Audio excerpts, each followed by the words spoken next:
The gunshot cracked through the warehouse before anyone saw it coming. Amara hit the concrete, blood blooming across her shoulder, her scream swallowed by the echo of steel shutters slamming shut around her. 3 shadows moved in from the dark. Same face, same height, same cold eyes. Triplets. And the last thing she heard before everything went black was one of them whispering, "She's the one. Take her." If this story already has your heart racing, hit that subscribe button right now, drop a comment telling me where you're watching from, and smash that like, because what happens next will break you. 3 weeks earlier. None of this made sense yet. Amara Adeyemi was sitting on a plastic chair in a hospital corridor in Lagos, watching her mother's chest rise and fall behind a glass window, machines beeping out the only rhythm keeping her alive. The doctor's words still rang in her ears. Renal failure.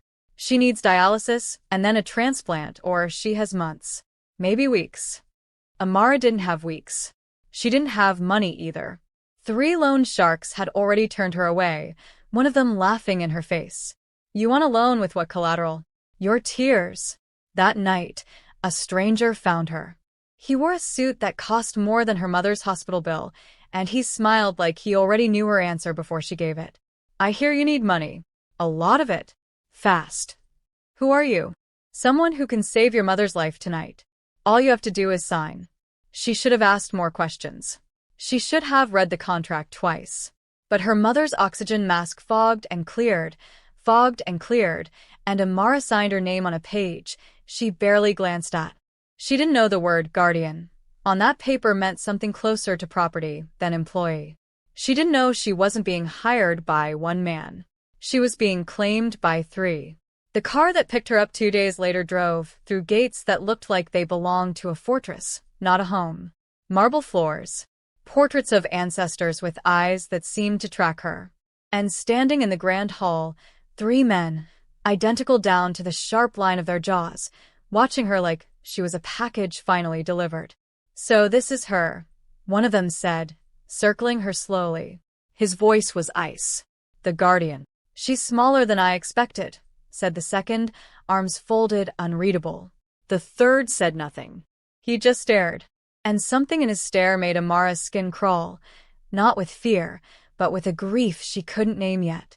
"My name is Amara," she said, refusing to let her voice shake. "I'm not property." The first triplet, the cold one, the one they called Tae-jun, stepped closer until his face was inches from hers. "You signed the contract. You belong to this house now. And in this house, there is one rule you will never break." "And what rule is that?" "Share," he said, "or die." The words hit her like a slap. "Share? Share what?" "Everything," the second triplet said, his tone almost bored, like he'd said this 100 times to 100 people who didn't survive hearing it. "Your time, your loyalty, your presence. All 3 of us, equally, or none of us at all. That is how this family survives without tearing itself apart." Amara's chest tightened. "I didn't sign up to be shared like an object between 3 men." "You signed up to save your mother," Tae-jun said flatly. "The rest is just details." That night, alone in a room with a lock on the outside, Amara cried until her throat hurt. But crying didn't change the numbers on the hospital bill, and it didn't change what she'd agreed to. So she wiped her face, and she decided she would survive this the way she'd survived everything else, by being smarter than the people trying to control her. If you're invested in Amara's survival right now, make sure you're subscribed, because this story is about to escalate fast, and you will not want to miss what's coming. The days that followed tested her in ways she didn't expect. Tae-jun tested her with cruelty, cold commands, expecting obedience without question. "Fetch my files. Now." When she didn't move fast enough, his voice turned sharp as a blade. "Did I stutter?" The second triplet, Do-yun, tested her with mind games, watching her reactions like she was a puzzle to be solved. "You're angry," he said one afternoon, appearing behind her without warning. "Good. Angry people make mistakes. I like watching people make mistakes." "Is that a threat?" He smiled, and it wasn't warm. "It's an observation." But it was the third triplet, Jiho, the quiet one, who unsettled her the most. He never gave commands. He never mocked her. He simply watched her from doorways, from across rooms, his jaw tight like he was holding something back that might destroy him if it ever escaped. One night, she found him alone in the garden, staring at nothing. "Why do you look at me like that?" she asked, arms crossed against the cold. "Like what?" "Like you're sorry for something." His jaw clenched. "You should go inside. Everyone in this house gives me orders. I'm tired of following them." "Then don't," he said quietly. "But some things you don't want to know, Amara. Trust me." She didn't trust him. Not yet. But something about the way he said her name, like it cost him something, planted a seed she couldn't shake. The next morning, Taejun summoned her to his office, a room lined with weapons displayed like art. He didn't look up from his paperwork. "I hear you were in the garden last night. With Jiho. Is that a crime in this house?" "Everything is a crime in this house if it breaks the balance." He finally looked at her, eyes flat. "You've been here 2 weeks, and already you're choosing favorites." "I wasn't choosing anything. I couldn't sleep." "Then don't sleep in the garden." He returned to his papers. "Doohyun will want equal time with you by tomorrow. He keeps count. He always keeps count. You talk about me like I'm a resource being rationed." "Aren't you?" Taejun said, and for the first time, something almost like exhaustion cracked through his coldness. "Do you think I enjoy this role? Sharing anything, sharing anyone, has never come naturally to me. But my father built this family on the idea that none of us could be trusted alone with power. So we share. Or the whole house burns down from the inside." "That's not a family," Amara said. "That's a cage with 3 wardens instead of 1. Taejun's eyes flicked up, something unreadable passing behind them. "Careful. That's the smartest thing anyone said in this house in years." Later that day, Doohyun cornered her in the library, exactly as Taejun predicted, flipping through a book without reading it. "You spent 40 minutes with Taejun this morning. He summoned me. I didn't have a choice." "There's always a choice. You could have made it 35 minutes. He smiled, but his eyes stayed sharp, calculating. "I'm not angry. I'm curious. Taejun thinks loyalty is obedience. I think loyalty is information. Tell me something true about yourself, and I'll consider us even for this morning's imbalance." "Why does it matter what's true? You already know everything about me. You had me investigated before I even signed that contract." "I know facts," Doohyun said. "Facts aren't truth. I know your mother's blood type and your father's old address. I don't know why your hands shake when Jiho enters a room." Amara's breath caught. "They don't shake." "They do," Doohyun said softly. "I notice everything, Amara. It's the only advantage I have over my brothers." That night, unable to escape the tightening walls of the house, Amara confronted Jiho again in the same garden, demanding answers he wouldn't give. "Your brothers talk about me like property. You just watch." "Which is worse?" "I don't have the right to talk about you like anything," Jiho said quietly. "I gave up that right a long time ago." "What does that mean?" "It means some debts don't get paid in conversation." His voice cracked slightly. "Please stop asking me questions I can't answer yet." "Yet?" "So there is an answer." He said nothing, and his silence was louder than anything his brothers had shouted all week. Weeks passed. The rule held the fragile piece of the house together, but underneath it, old cracks widened. Taejun and Doohyun clashed constantly over territory, over strategy, over who truly led the family since their father's death. Amara became an unwilling witness to their war, caught in hallways during screaming matches, used as leverage in arguments that had nothing to do with her. "She spent an extra hour with you yesterday," Taejun snapped at Doohyun one evening, loud enough for the whole house to hear. "That breaks the rule." "Careful," Doohyun said, voice like silk over steel. "You're starting to sound jealous, brother.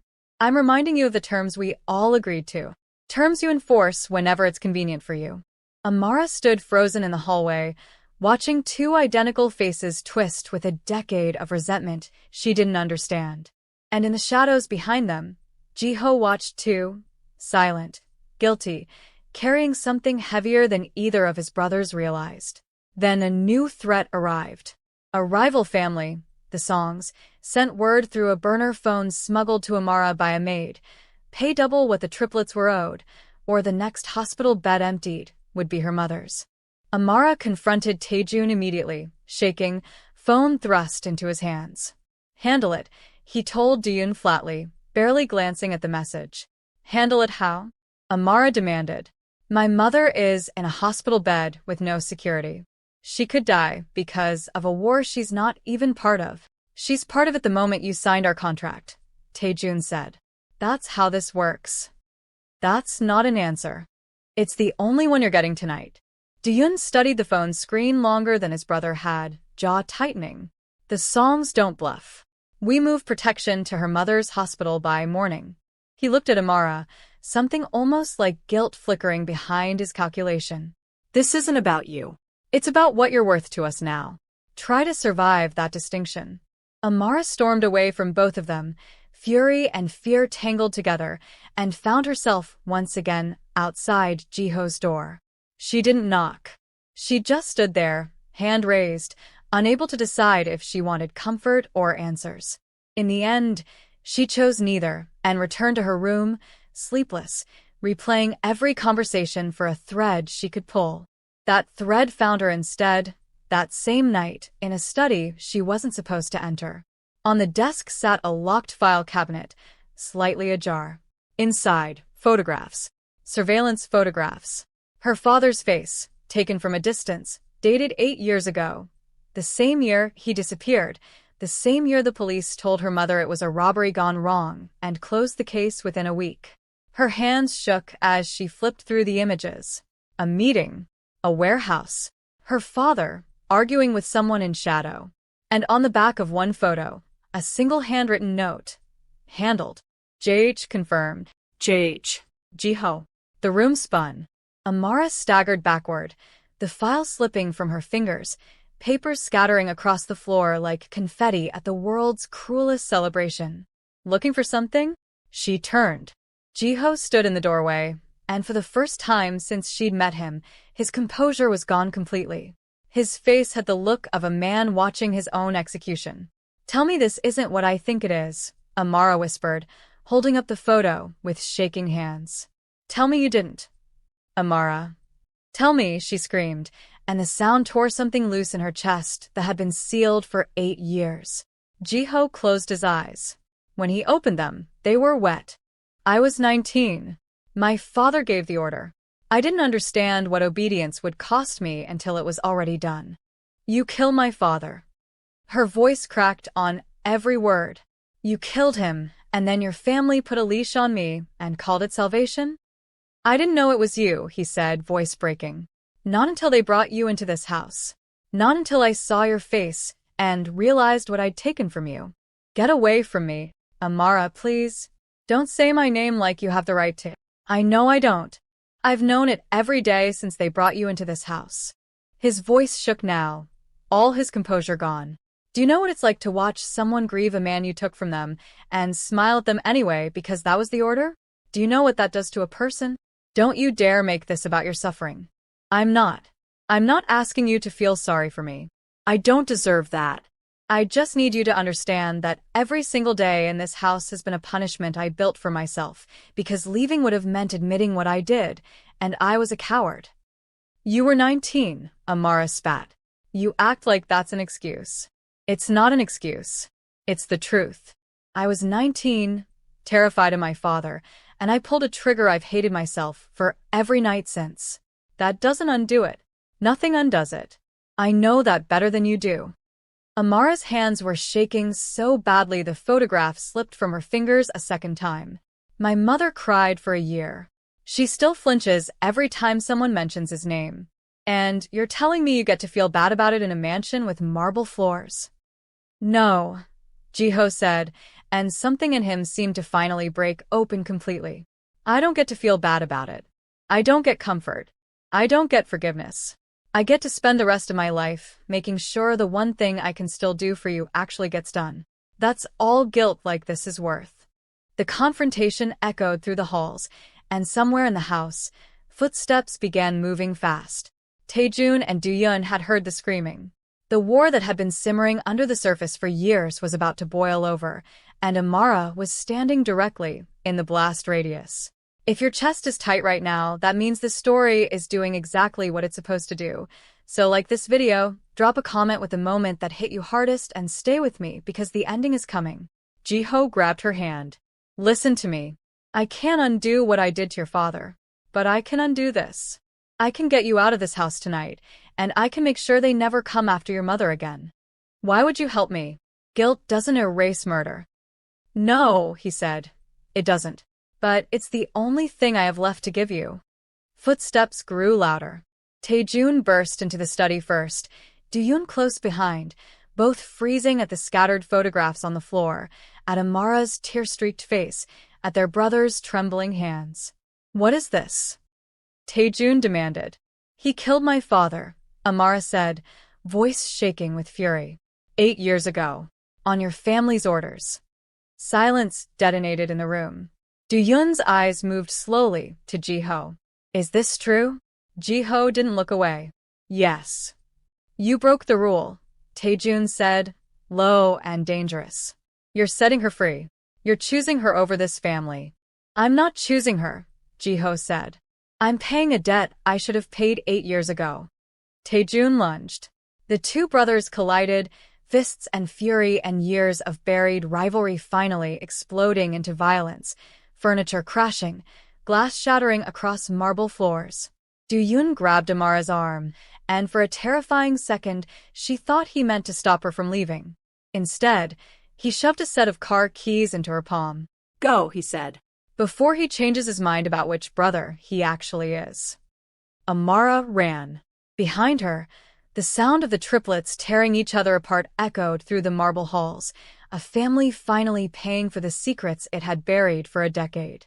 She didn't look back until she was outside the gates, chest heaving, the cold night air the first honest breath she'd taken in weeks. He said nothing. There was nothing left to say. Amara turned and walked into the night, free for the first time in weeks, carrying a grief that now had a face, a name, and an answer she never thought she'd get. Behind her, the house of triplets remained standing, but something inside it had shattered for good. Some debts, she realized, could never truly be paid. They could only be survived. If this story moved you, you already know what to do. Subscribe for more stories exactly like this one.